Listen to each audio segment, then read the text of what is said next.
ಆಂಜನೇಯನಿಗೆ ಏಕೆ ಸೋಲು? ಆಂಜನೇಯನ ತೀವ್ರ ಭಕ್ತನೊಬ್ಬನು ಅವರ ಜೊತೆ ಪಗಡೆಯಾಟ ಆಡಲು ಬಯಸಿದ. ಅವನ ಪ್ರಾರ್ಥನೆಗೆ ಒಲಿದ ಆಂಜನೇಯನು ಅವನೊಟ್ಟಿಗೆ ಆಡಲು ಸಮ್ಮತಿಸಿದರು. ನೀನು ಸೋದರೆ ಬೇಜಾರು ಮಾಡಿಕೋಬೇಡ, ನಾನು ನೀನು ಗೆಲ್ಲಬೇಕೆಂದು ಬಿಟ್ಟುಕೊಡಲಾರೆ ಎಂದರು. ಆಟ ಶುರುವಾಯಿತು. ಭಕ್ತ ಮತ್ತು ಹನುಮ ಒಬ್ಬರಾಗುತ್ತಲೂ ಒಬ್ಬರು ಆಡಿದರು. ಆಂಜನೇಯ ಒಂದೊಂದು ಸಲವೂ ಜೈ ಶ್ರೀರಾಮ್ ಎಂದು ಹೇಳುತ್ತಾ ಆಡಿದ.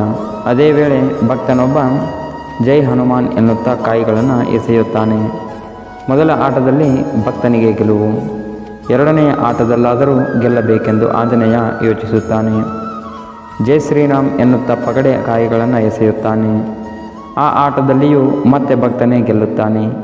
ಹೀಗೆ ಕೊನೆಯ ತನಕ ಭಕ್ತನಿಗೆ ಗೆಲುವು ಸಿಗುತ್ತದೆ. ಆಗ ಆಂಜನೇಯ ಶ್ರೀರಾಮರನ್ನು ಕುರಿತು ಹೀಗೆ ಪ್ರಶ್ನಿಸುತ್ತಾನೆ.